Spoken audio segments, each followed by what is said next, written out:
माझे नाव हर्षद आहे. काही वर्षांपूर्वी मी मेडिकल कॉलेजमध्ये शिकत होतो. पण तेव्हा माझ्या नशिबाने माझ्यावर अशी चेष्टा केली की मला दुसऱ्या शहरात कामाला जावे लागले. तिथे गेल्यानंतर मी रस्त्याच्या बाजूला बसून मुलांची खेळणी विकायचो. एके दिवशी मास्क घातलेली एक मुलगी माझ्याकडे आली. तिने मला अशी गोष्ट सांगितली की मला माझ्या कानांवर विश्वासच बसत नव्हता. मी तिच्यासोबत तिच्या घरी गेलो. बरेच दिवस तिच्यासोबत मी राहिलो होतो, पण तिचा चेहरा मी कधीही पाहिला नव्हता. तिने नेहमी माझ्यासमोर तिच्या चेहऱ्यावर मास्क लावून ठेवायची. मी तिच्या जवळ जाऊन तिचा चेहरा पाहण्यासाठी खूप आग्रह केला, पण ती कोणत्याही परिस्थितीत मला तिचा चेहरा दाखवायला तयारच नव्हती. ती मला म्हणाली की योग्य वेळ आल्यावर मी तुम्हाला माझा चेहरा नक्कीच दाखवेल. तिच्या म्हणण्यानुसार जेव्हा योग्य वेळ आली तेव्हा मी तिचा चेहरा पाहिला. तिला पाहून मी थक्क झालो, कारण ती तर माझीच. खरं तर काही वर्षांपूर्वी आम्ही सर्व भाऊ बहीण एकत्र कुटुंबात आमच्या आईवडिलांसोबत खूप आनंदात राहत होतो. माझे वडील आयकर अधिकारी होते. एके दिवशी माझ्या वडिलांनी अशा व्यक्तीच्या घरी आयकर छापा टाकला ज्याच्याकडे भरपूर अवैध पैसा होता. त्या माणसाला तेव्हा अटक झाली, पण त्याच्या मुलाने त्याच्या वडिलांना तुरुंगातून सोडवण्यासाठी खूप प्रयत्न केले होते, पण तरीही तुरुंगातून ते बाहेर आले नव्हते. आमच्याकडेही भरपूर पैसा होता. आम्ही श्रीमंतही होतो, पण त्या लोकांच्या तुलनेत आमच्याकडे तेवढी संपत्ती नव्हती. मी डॉक्टर होण्यासाठी शिक्षण शिकत होतो, त्यामुळेच मी मुलांच्या वसतिगृहात राहायचो. आमच्या वडिलांनी त्या माणसाची तुरुंगातून सुटका करावी यासाठी त्याच्या मुलाने सर्वतोपरी प्रयत्न केले. माझ्या वडिलांना त्याने ब्लॅकमेल केलं. एवढंच नाही, त्यांनी लाच घेतल्या आहेत असे खोटे पुरावे त्यांनी पोलीस स्टेशनमध्ये जमा केले. तेव्हा पोलीस अधिकारी वडिलांना अटक करण्यासाठी घरी आले, पण माझ्या वडिलांना हे सर्व काही सहन झालं नाही, म्हणून त्यांनी आत्महत्या केली होती. माझ्या वडिलांचे स्वप्न होते की मी डॉक्टर व्हावं. त्यांचं ते स्वप्न मी पूर्ण करत होतो. माझ्या वडिलांच्या मृत्यूनंतर आमच्या घरची परिस्थिती दिवसेंदिवस खराब होत गेली. आमच्या वडिलांच्या कमाईतून आमचा घरखर्च भागवला जात होता आणि आम्ही जे काही थोडे पैसे वाचवले होते ते पैसे त्या लोकांनी हडप केले होते. अशा प्रकारे आमच्यावर लागोपाठ संकटे कोसळली. माझा अभ्यास आता पूर्णपणे थांबला होता आणि मला कोणतीही सूचना न देता कॉलेजमधून घरी यावे लागले. दरम्यान जास्त रडल्यामुळे माझ्या आईचीही तब्येत बिघडली होती आणि माझ्या तिन्ही बहिणी माझ्यापेक्षा खूप मोठ्या होत्या आणि एक लहान बहीण पण होती. मला त्यांच्या लग्नाची खूप काळजी वाटत होती. लोक आमच्याबद्दल नकारात्मक गोष्टी बोलू लागले होते, त्यामुळे माझ्या बहिणीचे कोणाशीही लग्न जमत नव्हते. मला या गोष्टीमुळे खूप त्रास झाला, कारण मी वयाने खूप लहान होतो आणि अजून शिक्षण शिकत होतो. आता घरच्या जबाबदाऱ्या उचलण्यासाठी मी नोकरी करायचं ठरवलं होतं. मी कष्ट करायला घाबरत नव्हतो, कारण घरची परिस्थिती अशी झाली होती. एवढी गरिबीने भरलेली परिस्थिती आम्ही कधीच पाहिली नव्हती. पण आता आमची परिस्थिती अशी झाली होती की घरात खायलासुद्धा काही उरले नव्हते. वडिलांना खोटे आरोप लागल्यामुळे त्यांची अर्धी पेन्शन आईला पण मिळत नव्हती. मला माझ्या घरची परिस्थिती सुधारायची होती. मला माझ्या शहरात कुठेही नोकरी मिळत नव्हती. मग मी दुसऱ्या शहरात नोकरीसाठी निघालो. तिथे गेल्यावरही मला नोकरी काही मिळत नव्हती. एका ठिकाणी मला हॉटेलमध्ये वेटरची नोकरी मिळाली. मी ही संधी हातातून जाऊ दिली नाही. ते शहर खूप छान आणि सुंदर होतं. इथे मी रात्री लहान मुलांची खेळणी विकायचो. म्हणूनच मी ठरवले की दिवसा हॉटेल वेटर म्हणून काम करायचे आणि रात्री रस्त्याच्या कडेला बसून मुलांची खेळणी अर्धा वेळ विकायची. अशा प्रकारे मला भरपूर पैसे मिळतील. मी हॉटेलमध्ये सतत काम करत होतो. हॉटेलमधून जे काही पैसे मला मिळायचे ते पैसे मी घरी पाठवत होतो. मी या शहरात एक छोटी खोली भाड्याने घेतली होती. मी रात्रीच्या वेळी ज्या खेळण्या विकायचो त्या पैशाने मी जेवण करायचो आणि खोलीचे भाडे भरायचो.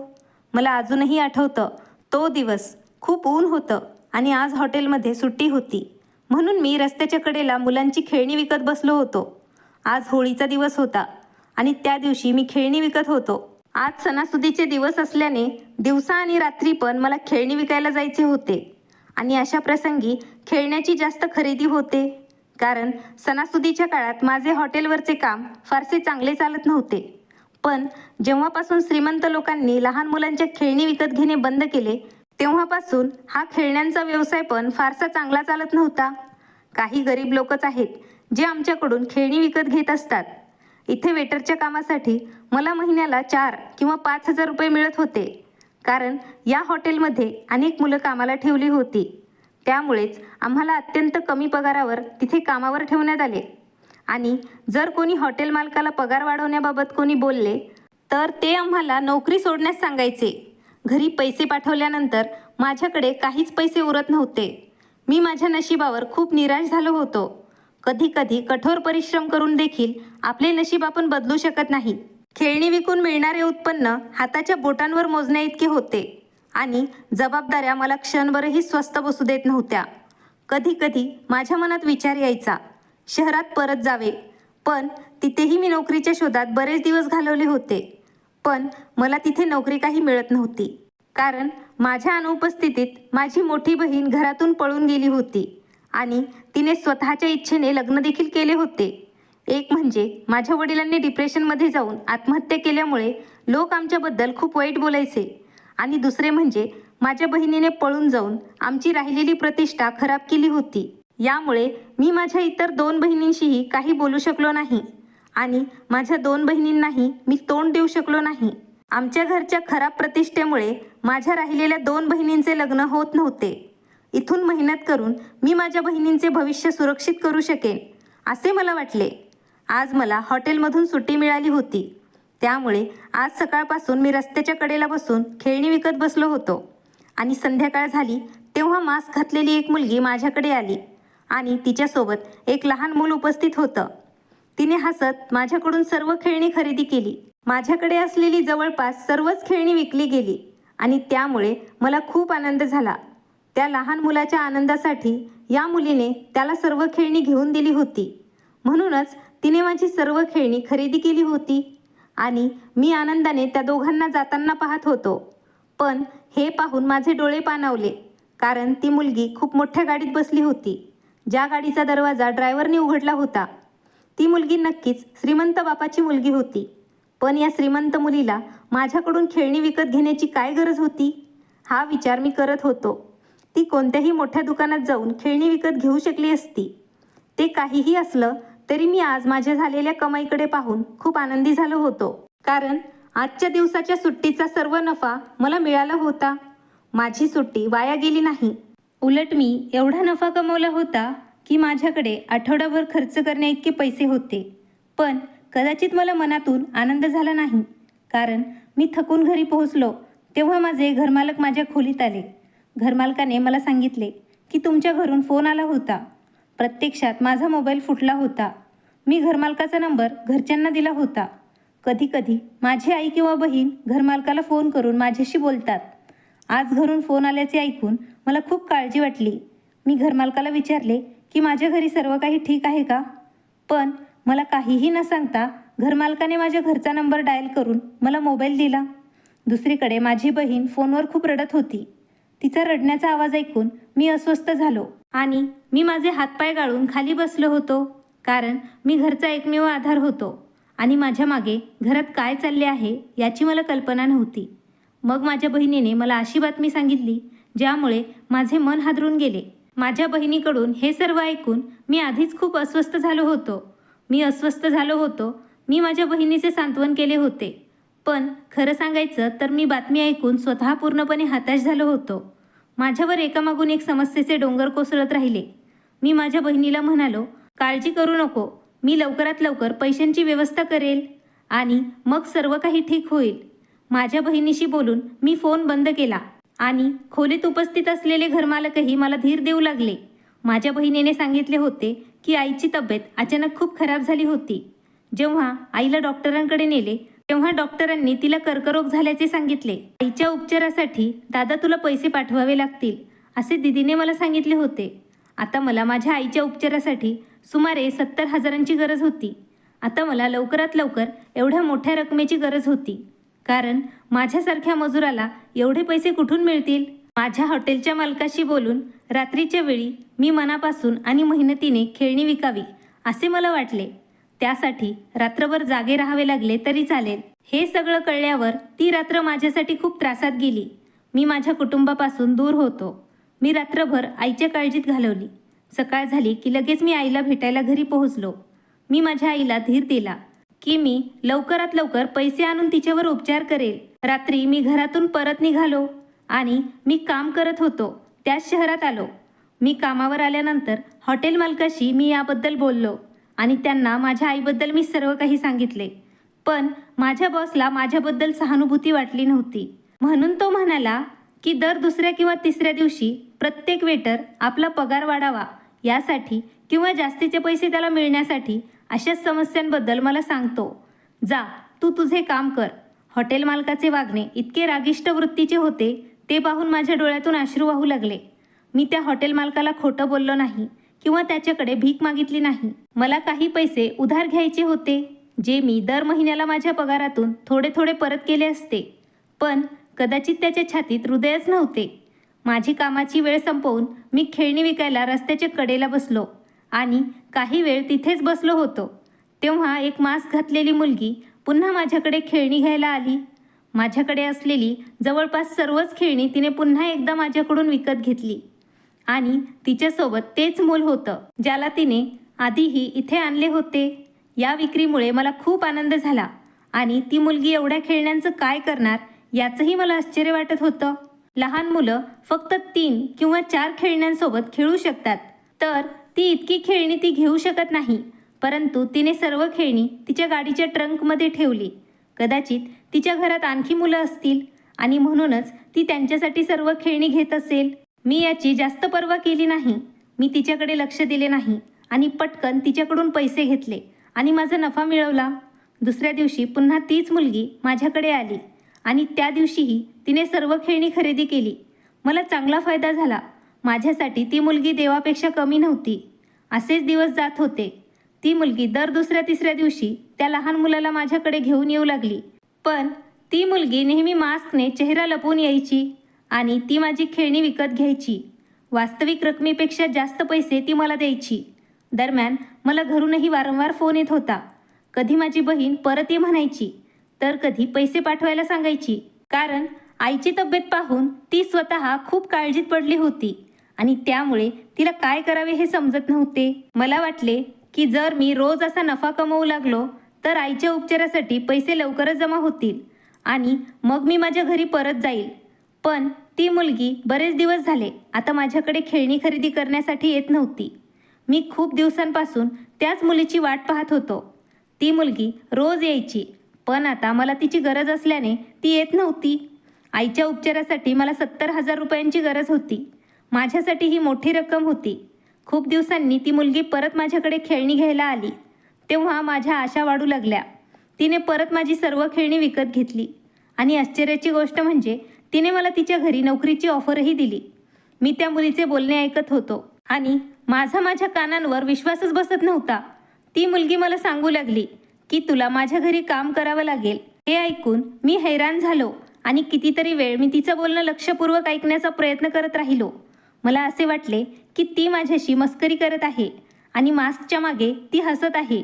जेव्हा माझ्या तोंडून बराच वेळ शब्दही निघू शकला नाही तेव्हा ती मला म्हणू लागली, तुम्हाला कामाबद्दल ऐकून खूप मोठा धक्का बसला आहे, पण ही काही मोठी गोष्ट नाही.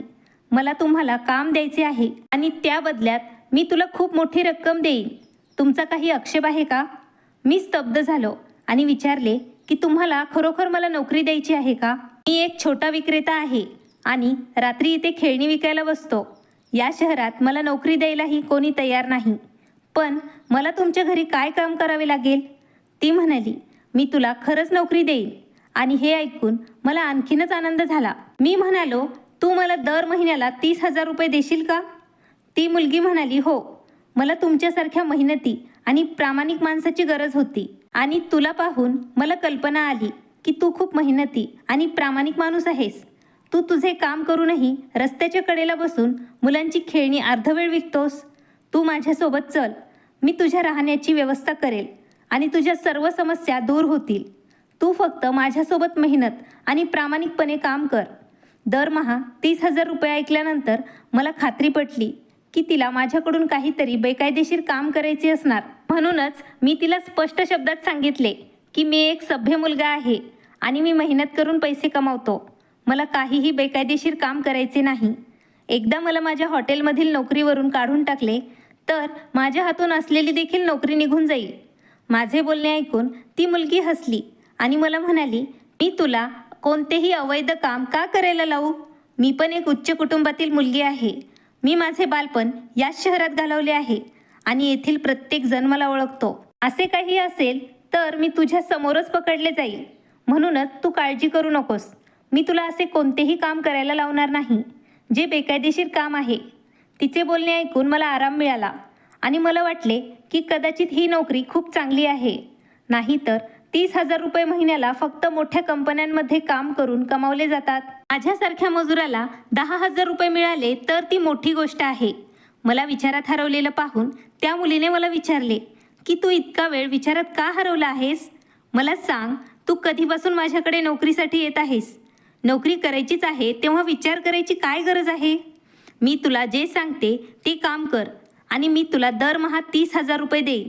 जर तुला आणखी पैशाची गरज असेल तर तुला तेही मी देऊ शकते. जर तुझी इच्छा असेल तर आता माझ्यासोबत तू चल गाडीत बसूया. थोडा वेळ विचार करून मी ठरवलं आणि मग लगेच माझी खेळण्यांची टोपली उचलून तिच्या गाडीत ठेवली. प्रत्येकाचं नशीब पुन्हा पुन्हा दार ठोठवायला येत नाही यावर माझा विश्वास होता आणि यावेळी सौभाग्याने दार ठोठावले होते. तेव्हा दार न उघडणे फारच मूर्खपणाचे ठरले असते. मी कठोर परिश्रमात मागे नव्हतो किंवा मी आळशीही नव्हतो. आज जर मी माझे वैद्यकीय शिक्षण पूर्ण केले असते तर आज मी खूप मोठा डॉक्टर झालो असतो. पण कदाचित नशिबाला हे मान्य नव्हतं. समस्यांशी लढणे माझ्या नशिबातच लिहिलं होतं. हे काम मी केलं असतं तर 2-3 महिन्यात आईच्या उपचारासाठी पैसे जमा झाले असते. मग सर्व समस्या संपल्या असत्या. त्या मुलीच्या मोठ्या एसीच्या गाडीत बसून मी विचार करत होतो की या मुलीने मला असे कोणतेही काम करायला लावू नये ज्याने मी कुठेतरी अडकून पडेन. मला काहीच समजत नव्हतं. मी विचार करू लागलो की जेव्हा मी माझ्या घरी इतके पैसे पाठवतो तेव्हा माझ्या कुटुंबातील सदस्यांना मी खूप आनंद देईल. मी गाडीत बसून बाहेर बघत होतो. गाडी भरधाव वेगाने जात होती. गाडी एका आलिशान बंगल्यासमोर थांबली. आम्ही त्या मुलीच्या घरी पोहोचलो. तेव्हा त्या मुलीसाठी ड्रायव्हरने दार उघडले. नंतर त्या मुलीने माझ्यासाठी दार उघडले. जणू काही मी या घरचा मालक आहे. त्या मुलीने माझा हात धरून मला आत नेले. जणू तिचा माझ्यावर हक्क आहे. आलिशान बंगला पाहून मला खूप आश्चर्य वाटले. पण माझ्या खूप दिवसांपासून एक गोष्ट लक्षात येत होती की मी जेव्हाही या मुलीला भेटायचो तेव्हा तिचा चेहरा नेहमी ती मास्कने लपवायची. तिने तिचा चेहरा मला दाखवला नाही. मला वाटले की आता ती तिच्या घरी आली आहे. आता तरी ती तिचा चेहरा उघडा करेल. पण तिच्या घरी आल्यानंतरही तिने मला तिचा चेहरा दाखवला नाही. तिने मला बसायला सांगितले होते. मग तिने मोलकरणीला बोलवले आणि सरांना त्यांची खोली दाखव असे तिला सांगितले. आजपासून सर आपल्यासोबत इथेच राहणार आहेत. शेवटी मला काय काम करावे लागेल असे मी विचारले असता ती म्हणू लागली, एवढी घाई का आहे? आधी जरा शांत हो, फ्रेश हो, बस आणि पटकन जेवण कर. नाहीतर आपले बोलणे चालूच राहणार आहे आणि आता तुला आयुष्यभर माझ्यासोबतच काम करायचे आहे. मग काय घाई आहे तुला? तिने माझ्यासोबत एक नोकरालाही खोलीत पाठवले होते. त्या नोकराने मला सांगितले की आजपासून ही खोली तुमची आहे आणि मी आश्चर्याने या खोलीकडे पाहू लागलो. आत्तापर्यंत मी एका छोट्या खोलीत भाड्याने राहत होतो. आता मला या मोठ्या खोलीत राहणे भाग पडले. मला आईची काळजी वाटत होती. माझ्या बदलत्या नशिबावर माझा विश्वास बसत नव्हता. हे सगळं स्वप्नच आहे असं मला वाटत होतं आणि ज्या क्षणी मी डोळे उघडले त्या क्षणी हे स्वप्न भंगणार अशी मला भीती वाटत होती. मी फ्रेश झालो होतो. पण त्या मुलीने मला अजून काही काम सांगितले नव्हते. उलट तिने मला 1-2 दिवस आराम करायला सांगितला. मी तुमच्यासाठी कपडे तयार करून घेईन. स्वतःकडे तुम्ही लक्ष द्या आणि धीर धरा. मी तुम्हाला तुमचे काम समजावून सांगेन. मी स्वतः फ्रेश झालो आणि मी खूप दिवसांनी चांगले कपडे घातले होते. मला पूर्वीसारखीच माझी अवस्था झालेली पाहून खूप आनंद झाला होता. तेवढ्यात नौकर खोलीत आला आणि मला म्हणाला, सर, मॅडमने तुमच्यासाठी जेवण तयार केलं आहे. जेवण तयार आहे. आधी जाऊन तुम्ही जेवण करा. मी खोलीत जाऊन जेवणाच्या टेबलावर बसलो. मी पाहिले त्या मुलीने अजून तिच्या चेहऱ्यावरून मास्क काढला नव्हता. ती माझ्यासमोर बसली होती. मी तिला विचारले, तुम्ही तुमचा चेहरा सतत मास्कने का झाकून ठेवता? तेव्हा ती म्हणाली की जेव्हा वेळ येईल तेव्हा मी तुम्हाला माझा चेहरा नक्कीच दाखवेल. तेव्हा तुम्हाला तुमच्या सर्व प्रश्नांची उत्तरं मिळतील. परंतु तुम्ही हे लक्षात ठेवा की मी तुम्हाला माझ्या कामासाठी इथे बोलवले आहे. जर तुम्ही ते काम करण्यात यशस्वी झालात तर मी तुमच्या सर्व प्रश्नांची उत्तरं तुम्हाला देईल. मी म्हणालो, तुम्ही मला आजपर्यंत एकही काम सांगितले नाही. तेव्हा ती मुलगी म्हणाली, मी उद्या तुमचे काम तुम्हाला समजावून सांगते. असे बोलून ती मुलगी तिच्या खोलीमध्ये निघून गेली. रात्र झाली आणि दुसऱ्या दिवशी त्या मुलीने नोकराला मला बोलवायला पाठवले. ती मला म्हणाली, नीट तयार हो आणि मग तुला माझ्याबरोबर बाहेर एका पार्टीला जायचे आहे. हे ऐकून मला आश्चर्य वाटले. मी इथे माझे काम करायला आलो होतो, पण ही मुलगी मला पार्टीला जायला सांगत होती. काही वेळाने मी तयार झालो आणि खाली हॉलमध्ये आलो. त्या मुलीने अजून मास्क घातलेला होता आणि तिने मला गाडीत बसायला सांगितले. मी पाहिलं की आम्ही कोणाच्या तरी लग्नाला गेलो होतो आणि आमच्यासमोर वधूवर बसलेले होते. त्या मुलीनेही छान कपडे घातले होते. मी हॉलमध्ये प्रवेश करताच तिने माझा हात धरला आणि मी तिचा नवरा असल्याचे तिने सर्वांसमोर सांगितले.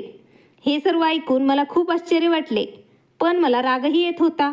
कारण ही मुलगी मला काय करायला लावण्याचा प्रयत्न करत होती हे मला माहीत नव्हतं. जवळपास सर्व लोकांनी तिचे अभिनंदन केले आणि सर्वांनी माझ्याजवळ येऊन माझेही अभिनंदन केले. त्या लग्नात सगळे पाहुणे त्या मुलीला रिया म्हणत होते. सगळे म्हणाले, रिया तुझा नवरा खूपच चांगला आहे. आम्ही तिथे जवळपास 2 तास थांबलो आणि त्यानंतर आम्ही घरी आलो. घरी आल्यानंतर ती मला म्हणाली, हे तुझे काम आहे आणि या कामासाठी मी तुला पैसे देत आहे, असे तिने मला समजावून सांगितले. मी म्हणालो, पण खोटं बोलणं चुकीचं आहे. खोटं बोलणं मोठं पाप आहे. तर ती म्हणाली, तू खोटं बोलला नाहीस, मी खोटं बोलले आहे. मला माझ्या पापाची शिक्षा मिळेल. तुला त्याची शिक्षा मिळणार नाही, कारण तू तुझ्या तोंडातून एकही शब्द काढला नाहीस. मी तुझी कोण आहे असे कोणी विचारले तर तुला काळजी करण्याची गरज नाही. तर तुला एवढंच म्हणायचं आहे, मी तुझी पत्नी आहे. हे ऐकून मी स्तब्ध झालो. ही मुलगी मला खोटं बोलायला का सांगत होती? मी दिवसभर घरात मोकळा राहायचो. आता त्या मुलीचा चेहरा बघायला मी एक दिवस तिच्या रूमजवळ जाऊन तिचा चेहरा पाहण्याचा प्रयत्न करत होतो, पण मी यशस्वी झालो नाही. मला तिचा चेहरा दिसत नव्हता. मी इथे काम करायला सुरुवात करून आता 1 महिना उलटून गेला होता. तिने मला 30,000 रुपये दिले होते. मी पैसे माझ्या घरी पाठवले आणि माझ्या आईवर उपचार सुरू केले. त्या मुलीच्या त्या मोठ्या बंगल्यात तिच्याशिवाय दुसरे कोणीही राहत नव्हतं, पण तरीही तिने चेहरा का लपवून ठेवला होता? इथे माझे आयुष्य चांगले चालले होते. मग एके दिवशी मला घरात एक म्हातारा व्हीलचेअरवर बसलेला दिसला आणि ती मुलगी त्याला घेऊन येत होती. मी विचार करत होतो की हा म्हातारा कोण आहे. तेव्हाच रियाने मला हाक मारली आणि त्या म्हाताऱ्यासमोर ती म्हणू लागली, आजोबा, हा माझा नवरा आहे. हे ऐकून तो म्हातारा खूप खुश झाला आणि त्यांनी मला आशीर्वाद दिले आणि तो म्हणाला की तुम्ही दोघं नेहमी आनंदात राहा. नोकराला सांगून त्या वृद्धाला रियाने त्या खोलीत पाठवले. त्यानंतर रिया मला म्हणाली की तू त्यांना पाहून आश्चर्यचकित झाला आहेस. आता तुझे खरे काम आहे की तू माझा नवरा आहेस असे त्यांना तू दाखवायचं आहे. मी तिला म्हणालो, तू असं का करत आहेस? तेव्हा तिने माझा हात धरून मला तिच्या आजोबांच्या खोलीत घेऊन गेली आणि दारात थांबली. तेव्हा ती मला म्हणाली, बघ, माझ्या आजोबांनाही तुझ्या आईप्रमाणे कॅन्सर झालाय. तू गरीब आहेस, तुला पैशांची गरज आहे, म्हणूनच तू माझ्यासोबत काम करत आहेस. माझ्याकडे खूप पैसे आहेत, माझ्याकडे कधीच कशाची कमतरता नाही, परंतु माझे आजोबा माझ्यासाठी सर्व काही आहेत. डॉक्टरांनी असे सांगितले आहे की माझे आजोबा फक्त काही दिवसांचे पाहुणे आहेत. माझ्या आजोबांनी मला लहानपणापासूनच खूप छान वाढवले आणि माझी प्रत्येक इच्छा त्यांनी पूर्ण केली. पण आता माझ्या आजोबांची शेवटची इच्छा आहे की मी लग्न करावं. मी ज्या मुलावर प्रेम करते तो मुलगा कदाचित माझ्यावर प्रेम करत नाही आणि त्याच्याशिवाय माझ्या मनात इतर कोणत्याही मुलाचा विचार आला नाही. मला त्याच्याशिवाय दुसऱ्या कोणाशीही लग्न करायचे नाही, अशी माझी इच्छा आहे. मी ज्या मुलावर प्रेम करते त्याच्यासोबतच माझं लग्न व्हावं, अन्यथा मी मरायला तयार आहे. मला माझ्या आजोबांचे उरलेले दिवस सुंदर बनवायचे आहेत. म्हणूनच मी तुम्हाला माझे पती असल्याचे नाटक करण्यास सांगितले आहे, जेणेकरून माझे आजोबा शांतपणे मरतील आणि त्यांची इच्छा देखील ते जिवंत असताना पूर्ण होऊ शकेल. माझे आईवडील मला माझ्या लहानपणीच सोडून गेले आणि माझ्या आजोबांनी मला माझ्या आईवडिलांचे प्रेम दिले. मला माझ्या आजोबांच्या आजाराची माहिती खूप अगोदर झाली होती, पण जेव्हा मला कळले आजोबांना कॅन्सर आहे तेव्हा खूप उशीर झाला होता. त्यामुळे त्यांचा उपचार करणे आता शक्य नाही. त्यांचा आता एकच उपचार आहे की त्यांना हे आयुष्य जगण्यासाठी फक्त काही दिवस उरले आहेत. ते दिवस मी स्मरणीय आणि सुंदर केले पाहिजे. तुम्ही मला यात मदत करू शकता का? तुम्हाला पाहून माझे आजोबा खूप खुश झाले, कारण त्यांना वाटले की खरोखर तुम्ही माझे नवरा आहात आणि माझी निवड चांगली आहे. मी फक्त तुला या कामासाठी पैसे देते. हे काही चुकीचे किंवा बेकायदेशीर काम नाही. रियाचे हे शब्द ऐकून माझ्या डोळ्यात अश्रू आले आणि मी तिला सांगितले की या कामासाठी तुला इतकं मोठं खोटं बोलायची गरज नाही. जर तू मला अगोदरच सांगितले असते तर मी हे काम मोफत करायला तयार झालो असतो, कारण मी ज्या समस्येतून जात आहे त्याच समस्येतून तूही जात आहेस. आपल्या दोघांचे दुःख सारखेच आहे. रिया मला म्हणाली की मी माझ्या आजोबांची एकुलती एक नात आहे. त्या दिवशी मी माझ्या मावशीच्या मुलाच्या लग्नाला गेले होते, जिथे मी सर्वांना सांगितले तू माझा नवरा आहेस, कारण आजोबांची समजूत घालण्यासाठी मी मावशीलाही पटवून दिलं होतं की माझं लग्न झालंय आणि माझ्या नवऱ्याला तिच्या मुलाच्या लग्नाला घेऊन येणार आहे. मावशी आणि आजोबांशिवाय माझे या जगात इतर कोणीही नाही आणि मी माझ्या आजोबांना खोटं बोलत आहे हे जर माझ्या मावशीला समजले असते तर तिने त्यांना सर्व काही सांगितले असते आणि यामुळे माझ्या आजोबांना खूप त्रास झाला असता. म्हणूनच मावशी आणि आजोबांना दोघांनाही तुझ्याबद्दल सांगणे माझ्यासाठी खूप गरजेचे होते. मी रियाला सांगितले की मी तुला साथ द्यायला तयार आहे. मग मी पण तिला समजावले की तू किती दिवस त्या मुलाची वाट पाहत राहशील. रिया म्हणाली, कदाचित मी त्याची वाट पाहत राहील जोपर्यंत त्याला माझ्या प्रेमाची जाणीव होत नाही. मी तिला त्या मुलाबद्दल विचारले, तो मुलगा कुठे आहे रिया आणि कसा आहे? तेव्हा रिया म्हणाली की तो मुलगा पूर्णपणे बरा आहे. तो फक्त काही समस्यांमध्ये अडकला आहे. जोपर्यंत तो त्याच्या समस्यामधून बाहेर येत नाही तोपर्यंत तो मला आणि माझे प्रेम कधीही पाहू शकणार नाही. मी आणि रिया आजोबांसमोर खोटं वागायला लागलो होतो. त्यामुळे तिच्या आजोबांना वाटले की रिया आणि माझे खरोखरच लग्न झाले आहे. इकडे मी पण माझ्या घरी पैसे पाठवत होतो, पण रियाचा चेहरा बघण्यासाठी मी अजून खूप हतबल होतो.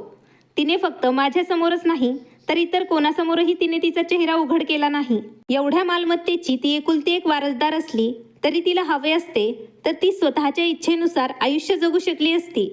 पण तिचं आयुष्य खूप साधं होतं आणि तिच्याबरोबर माझ्याकडून खेळणी घ्यायला येणारं मूल ते तिच्या नोकराचा मुलगा होता. मी 3 महिन्यांपासून माझ्या घरी खूप पैसे पाठवत होतो. माझ्या आईची तब्येत आता बरी होती. ऑपरेशनसाठी पैसे देखील पाठवले गेले. एके दिवशी मला माझ्या बहिणीचा फोन आला. तिने सांगितले की आईचे 2 दिवसांनी ऑपरेशन होणार आहे आणि तुला आईच्या ऑपरेशनसाठी घरी यावे लागेल. यावेळी आम्ही दोघी बहिणी एकट्या राहू शकत नाही. आम्हाला दादा तू आमच्यासोबत असणे गरजेचे आहे. याबाबत मी रियाशी बोललो. तेव्हा ती म्हणाली की तू इथून जाऊ शकत नाहीस. तू इथून निघून गेलास तर आजोबांना संशय येईल. मी रियाला आजोबांना काहीतरी निमित्त सांगायला सांगितले की मी काही कामासाठी दुसऱ्या शहरात गेलो आहे. तेव्हा रिया मला म्हणाली, असे होऊ शकत नाही. आत्ता आजोबांची तब्येत बरी नाही. कधीही काहीही होऊ शकतं. इथे मला साथ देणारं कोणीही नाही. तुला माझ्यासोबत इथेच राहावे लागेल. रियाच्या या बळजबरीपणाचा मला खूप राग आला होता. मी तिला म्हणालो की तू माझ्यावर एवढी जबरदस्ती करू शकत नाहीस, कारण त्या बदल्यात मी तुझे काम करतो आणि मगच तू मला पैसे देतेस. माझ्या आईचे ऑपरेशन होणार आहे. जसे तुझे आजोबा तुझे खूप लाडके आहेत तशीच माझी आई देखील मला खूप प्रिय आहे. रियाने मला खूप थांबवण्याचा प्रयत्न केला, पण रियाने मला आईच्या उपचारासाठी पैसे दिले होते. मी तिला म्हणालो, आता तूच इथलं प्रकरण सांभाळ. मला माझ्या घरी जायचं आहे. फक्त 2 दिवस आहेत. मग रिया माझ्यासमोर रडायला लागली. ती म्हणाली, प्लीज तू इथून जाऊ नकोस. तुझ्या बहिणींना सांग तुझ्या आईची काळजी घ्या. मी तुझ्या घरी तुला हवे तेवढे पैसे पाठवायला तयार आहे, पण मला सोडून तू जाऊ नकोस. मला माझ्या आईची खूप आठवण येत होती.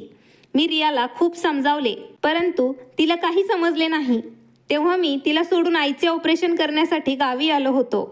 इथे माझ्या आईचे ऑपरेशन यशस्वी झाले आणि रियाच्या पैशाची मला खूप मदत झाली. 2 दिवस निघून गेल्यावर रियाच्या घरी जावं असं मला वाटलं. रियाच्या घरी गेल्यावर मी पाहिलं, तिच्या घरासमोर प्रचंड गर्दी जमली होती. बरेच लोक रडत होते. हे पाहून मला आश्चर्य वाटले. सगळीकडे गोंधळ माजला होता. घरात गेल्यावर रियाच्या आजोबांचा मृत्यू झाल्याचं पाहून मला धक्का बसला. पांढरे कपडे घातलेली एक निरागस मुलगी आजोबांच्या जवळ बसली होती, जी वाईट रीतीने खूप रडत होती आणि आजोबा आजोबा मोठ्याने ओरडत होती. जेव्हा मी तिचा आवाज ओळखला तेव्हा ती मुलगी दुसरी कोणी नसून माझी वर्गमैत्रीण रिया अग्रवाल असल्याचे पाहून मला धक्का बसला. काही वर्षांपूर्वी मी मेडिकल कॉलेजमध्ये शिकत असताना ही मुलगीही माझ्यासोबत शिकत होती. मला तो दिवस अजूनही आठवतो, जेव्हा तिला कॉलेजमध्ये काही मुलांकडून त्रास दिला जात होता. तेव्हा तिने मला मदत मागितली होती, पण माझ्या घरच्यांनी मला नेहमीच माझ्या स्वतःच्या अभ्यासात लक्ष घालायला सांगितले होते. तिने माझ्याकडे खूप मदत मागितली आणि मी तिला मदत केली नाही, कारण मी कॉलेजमध्ये नवीन होतो. ते माझे पहिले वर्ष होते. त्या दिवसापासून मी ही मुलगी पुन्हा पाहिली नाही.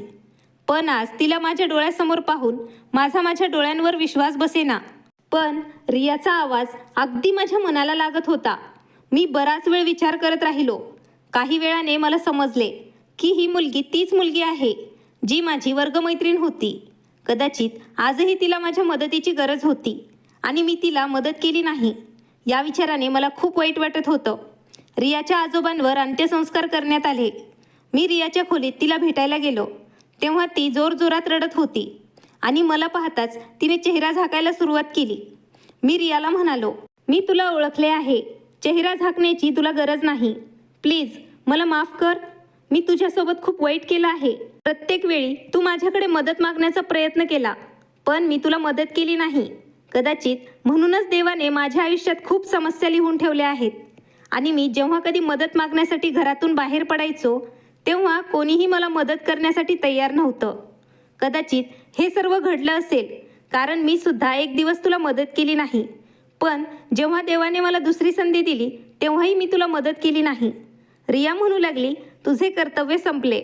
माझे आजोबा हे जग सोडून गेले. मी हे सर्व नाटक फक्त त्यांना दाखवण्यासाठी करत होते. तू गेल्यानंतर त्यांची तब्येत खूप खालावली. मी त्यांना दवाखान्यात नेलं. डॉक्टर म्हणाले की आता त्यांच्याजवळ थोडाच वेळ शिल्लक आहे. मग मी त्यांना घरी आणल्यानंतर त्यांनी आज सकाळी अखेरचा श्वास घेतला आणि मला या जगात एकटीला सोडून ते निघून गेले. तूच सांग, तुझ्या आईची तब्येत कशी आहे? मी तिला म्हणालो, माझी आई एकदम बरी आहे. तुझ्या मदतीने माझी आई बरी झाली, पण कदाचित माझ्या मदतीने तुझ्या आजोबांना वाचवता आले नाही. ती म्हणू लागली की कधी माणूस सर्व काही असूनही एकटा राहतो, तर कधी ज्याच्याकडे काहीच नसते ती व्यक्ती अजूनही चांगले आयुष्य जगत असते. बघ, माझ्याकडे सर्व काही आहे, पण माझ्या आयुष्यात प्रेम नाही. रिया म्हणू लागली, मी माझा चेहरा तुझ्यापासून लपवत नव्हते. माझ्या मानेवरची ही जळलेली खून ही त्याच दिवशीची खून आहे जेव्हा त्या मुलांनी माझ्यावर जबरदस्ती करण्याचा प्रयत्न केला. तेव्हा त्यांनी माझ्या तोंडावर ॲसिड फेकले. माझ्या गालावर आणि मानेवर ही खून त्यांनी सोडली. त्यानंतर मी कॉलेज सोडलं आणि तुला हे जाणून घ्यायचं आहे की मी ज्याच्यावर प्रेम करते तो मुलगा कोण आहे. तो मुलगा तू आहेस. माझे तुझ्यावर खूप प्रेम आहे. इथे आल्यानंतर आजोबांना कळलं की माझा चेहरा भाजला आहे आणि म्हणूनच मी माझा चेहरा लपवून ठेवला आहे. माझ्या आजोबांनी त्या मुलांना पोलिसांच्या ताब्यात दिले होते आणि त्यांना त्यांच्या कृत्याची शिक्षा झाली होती. कदाचित इथे आल्यानंतर मलाही एक नवी आशा मिळाली होती. रोज रात्री तू जिथे बसायचा तिथे मी जायचे. तुला तिथे पाहून मनातून मला खूप आनंद झाला आणि मग मला तुझी मदत मिळाली. मी माझ्या आजोबांना सांगितले की मी लग्न केले आहे, म्हणूनच मी तुझ्याकडे आले होते आणि तुला नोकरीची ऑफर दिली कारण तू असहाय्य होतास आणि तुलाही नोकरीची गरज आहे हे मला समजले होते. मी तुझ्याबद्दल सर्व माहिती काढली होती. आता या स्थितीत मला कोणीही स्वीकारणार नाही हे मला चांगलंच माहीत होतं. मला लग्न करायचं असलं तर माझा जळलेला चेहरा पाहून कोणताही मुलगा कधीच माझ्याशी लग्न करणार नाही. पण मी लग्न झाल्याचा अभिनय आजोबांसमोर करूच शकते. म्हणूनच मी माझा चेहरा लपवून तुला माझ्या या अभिनयाचा एक भाग बनवलं. अशा प्रकारे मी तुला मदत केली आणि मला तुझा पाठिंबा देखील मिळू शकला. तुला हवे असेल तर तू आता इथून जाऊ शकतोस कारण तुझे काम आता झाले आहे आणि माझे कामही झाले आहे. रियाच्या या गोष्टीने मला पूर्ण हादरून सोडले. खरंच रिया खूप छान मुलगी आहे, पण मला आश्चर्य वाटलं की ती माझ्यावर इतकं प्रेम करते की तिच्या जळालेला चेहरा पाहून मला काहीच हरकत नाही कारण तिचं मन खूप चांगलं आहे. मी तिला लग्नासाठी प्रपोज केल्यावर तिने लगेच मला होकार दिला. रियाला भीती वाटत होती की कदाचित माझी आई आणि बहीण या लग्नाला तयार होणार नाहीत, पण मी माझी आई आणि बहिणींना सगळं सांगितलं. त्यांनीही लगेच लग्नाला होकार दिला. या सर्व संपत्तीची एकमेव मालक रिया एकटीच होती. माझ्याशी लग्न केल्यानंतर तिने माझ्या दोन्ही बहिणींचेही लग्न करून दिले आणि मी माझ्या आईसोबत रियाच्या घरी शिफ्ट झालो. मी आणि रिया आम्ही आमच्या आयुष्यात खूप आनंदी आहोत आणि माझे आयुष्य आता पूर्णपणे बदलले आहे. मित्रांनो, मला आशा आहे तुम्हाला आजची कथा आवडली असेल. कथा आवडली असेल तर लाईक, शेअर आणि तुम्ही चॅनलवर नवीन असाल तर चॅनलला सबस्क्राईब करा आणि हो, नोटिफिकेशन बेल दाबा जेणेकरून तुम्हाला पुढील अपडेट मिळत राहतील. धन्यवाद. आभारी आहोत.